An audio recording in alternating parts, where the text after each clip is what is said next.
as the mom of 16 kids, what is a typical day, if there is as close to a typical day as you can give us? Like, how does your day go? Okay. Start at when you wake up, and take us all the way through till you wake up again. Okay, so I wake up and 2 cups of coffee right out of the gate. That's which I usually make for her. Yeah, I'm the barista. At least the first one. Yeah, we get the 2 cups of coffee up and going, and a little bit of snack for me, like some applesauce, a little bit of banana. Go do a workout. Come back, get ready for the day, dressed. Just out of my workout clothes into my regular day clothes, and get the kids going on their various. Actually, a lot of times I get some kids going on schoolwork, make sure that they're up. And actually, I need to start over because there's a lot more that goes into the morning. Yes, there is. You skipped so much. I'm like, Just do it again. This is okay. So wake up, 2 cups of coffee. That part stays the same. Is there a typical time?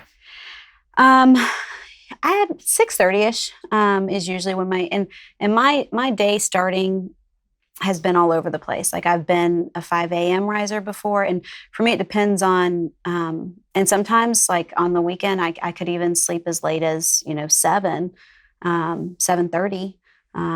But it depends on if I have a baby that's keeping me up at night. When I don't, I like to get up early. I am an early morning person, but when I've got a baby that I'm waking up with a couple times at night, I need the extra hour and a half in the morning. So when she gets up at 6:30, she was probably up at 4:30 nursing the baby, and then she takes a little nap and then gets back up at 6:30. Yeah. So yeah. it's not That's sleeping. different than my waking up at 6:30. Exactly. Yeah. Right. Yeah. So right now it's 6:30, 2 cups of coffee, and then I usually do something simple. I call it like first breakfast at our house. Maybe make some yogurt parfaits for the kids, so that when they get up, they can, eat breakfast. And I do get them up and get them going. Get everybody up downstairs. I hate it when people sleep in. Yeah, it's on. I hate it. It's ready for you. It's on the countertop. Eat it. Get upstairs, get your beds made and your rooms picked up, and start your schoolwork. For the older kids. And then I have a little snack at that point also. And so you've worked out by 8 o'clock. You're ready. done. Yeah.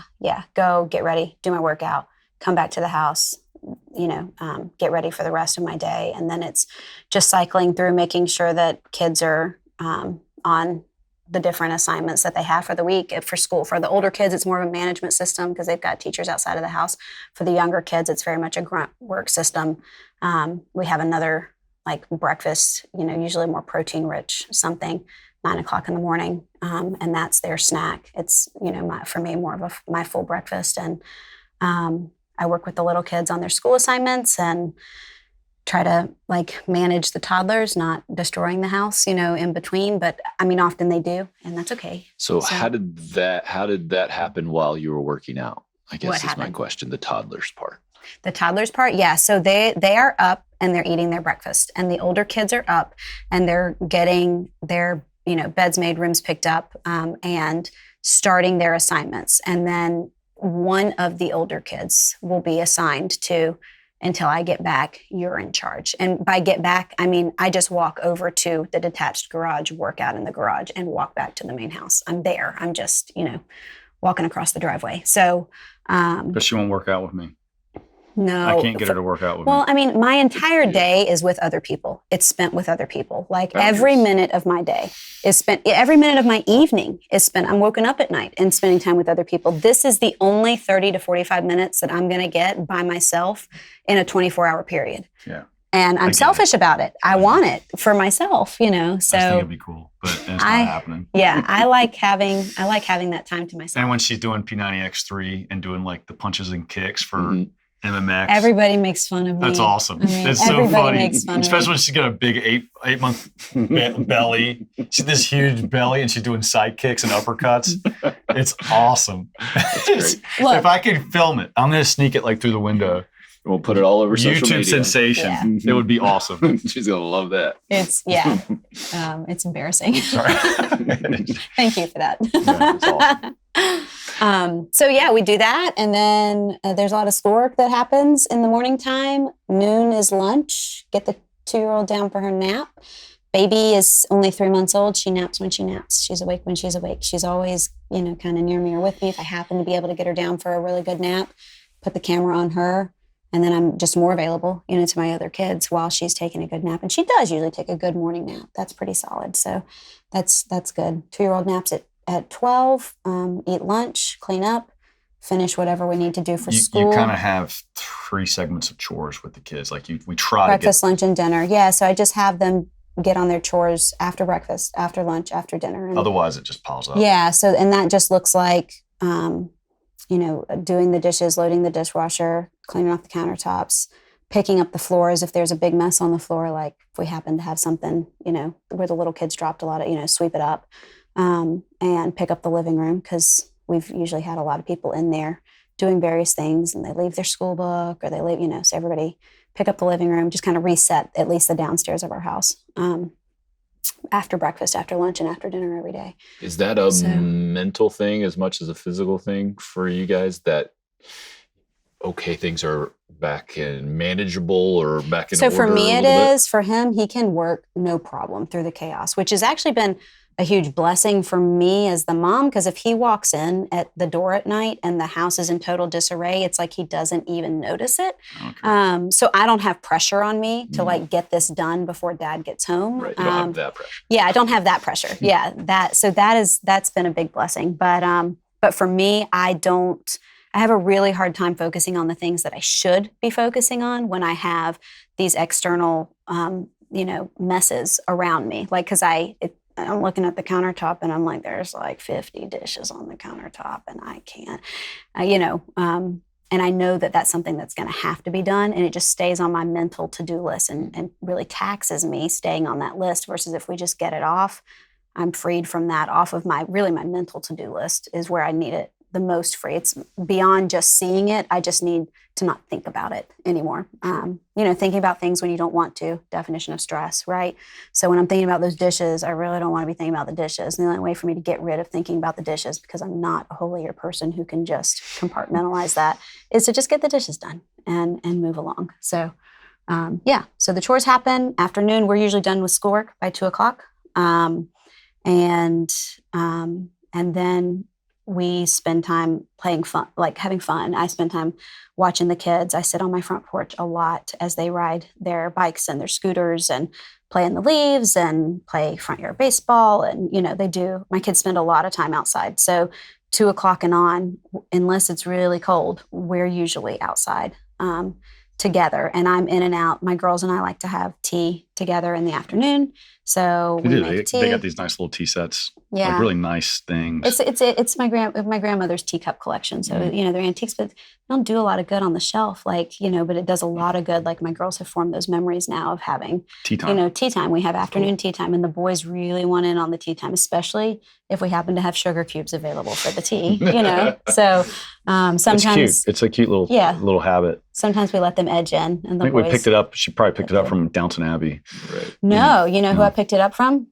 Kate Bach. Really? Yeah, homeschool mom from the area that we used to live in, and she does a lot for the homeschool community down there. But she always made time for tea, and she mentioned that once, and it was kind of like in the back of my mind. I didn't do anything about it, and then one day I was like, why don't I do that? Because I love that. I love that she does that, and why don't I just try it? And I did, and it was so fruitful, with the girls and the boys too. They can kind of ruin it sometimes because it goes downhill fast with the boys. It sounds like just tea. Yeah. But it's breaking up the day. The kids the little girls, like they boil the water, they get the tray set up, they get everything. It's an event. It's an event. The ritual. It's a ritual and it's powerful. I mean, I think it doesn't have to be tea, but like families need rituals. Yeah. And it's a pause in the middle of the day, regardless of what else is going on. And we spend a little bit of time like talking over tea, which is nice. Even the little like 2-year-old, they get ice cubes in theirs and theirs is cooled down before, they get their cup, but they still get to use the big girl teacups and sit around and it does breed a lot of conversation, especially with the 12-year-old and 14-year-old right now. And it has for a couple of years. If we had 100 activities outside the home, we couldn't do that. We still have a lot of activities. Sometimes I think too much, but this is one of the benefits of something like homeschooling. Right. Is that, normally kids aren't home, at 2:00 in the afternoon to have that that regular tea time. But since my kids happen to be, I take advantage of that. And it's one of the benefits is that we do get to do stuff like that. So, and I would say probably 70% of the time when the weather's nice, if I'm driving up from work at 5 or 5:30, that she's still on the front porch. And then it pretty much dinner starts right then. But when I pull up and I see the kids playing in the front yard and Ashley's sitting up there on the front porch with a number of the little kids who are hanging out, it's just really nice to pull up and see your family is gathered and they're sitting on the front porch and enjoying outside. They're not watching TV inside. And they're not, slaves at the desk, still doing school. It's done and they've moved on. And so it's moved on nice. To the real enjoyment part of our day. It's fun. Enjoying it's really each other's nice company. to drive up and see that all the time. Yeah. It's one of the bad things about winter is you pull up, it's dark and they're inside. Yeah. Yeah. Of course, our kids played what they call dark tag or whatever. Yeah. There's lots of, They get flashlight tag out there? Yeah, it's sort of like that. Well, that's just tag and it's in the dark. And they just go and they I think just... there's like mummies in the graveyard. Like they've come up with a lot of different things that they like to do when it's dark. So, yeah. So from tea time to where he was taking us there? Yeah, there's a couple hours in there where we're at more than that. I mean, there's a lot of like getting up off the front porch to go in and manage this or do the, various different things. But then dinner, is usually getting started 5:30, or if it's something that requires a little more time, it's been started, but it may just be like, in the kitchen, like waiting for whatever, in the oven to cook, like it's put together, but it's getting ready to come out. So. And typically, would you say you have 2 or 3 kids kind of in that process with you? For dinner? Meal prep and stuff? Yes, I always grab a couple of extra hands. Usually one of the teenage boys, they don't particularly care to help with the meal prep stuff, but they will usually take the baby. And that way we're hands-free and, baby's taken care of. And then a couple of the girls and I will, and actually David, our 11-year-old son, like he's a helper in the kitchen. He's a baker. He's an independent baker. Yeah, he does. He does a lot of the baking. He's 11. He's 11, but even at 9, I think 2 years ago, he was making... You give the kid a recipe, like for a baked good. He's not using stovetop, but he is putting stuff together, getting it ready to go in the oven. And he's incredible. Like he can follow a recipe. So. Blackberry cobbler from our blackberries in our yard. That's the other, awesome. Like really good. The nutritional component for us is we got a little more buy-in because we grow a lot of our fruits and vegetables. And so especially in the summertime, we've got an abundance. Even now, I think the last frost may have taken the last of my crop. I don't have a greenhouse yet, but we grow a lot. But the garden has been a process too. Oh yeah, right. It's a big deal. Yeah, it is. Yeah. I guess what I'm saying, it's been an evolution in your family. You didn't start with We didn't start with a garden when we only had little kids. We've had a garden for maybe 6 years now, and done that pretty regularly. That's kind of my happy place. I enjoy being in the garden and working in the garden. It's fairly substantial. It is, yeah. We get a lot of our lunches at home come, whether it's, right now it would be like kale and lettuce. And we have a cooler weather crop out there right now. But in the summer, there's a lot of zucchini and spaghetti squash and tomatoes. And so we'll have tomato and mozzarella salad with our lunch, or we'll have, a spiralized zucchini and make it into a pasta for our lunch. And so there's a little more buy-in to eating healthy too, because it's coming out of our garden. And especially when they're younger, they think that that's cool.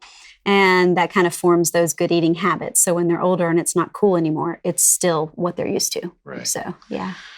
We're about time. We got to go to Mass at 12 o'clock. Yeah. It's a holy day of obligation today, Immaculate Conception. So quickly, can you get me to the death hour from dinner? Okay. Oh yeah, it is the death hour. After dinner is...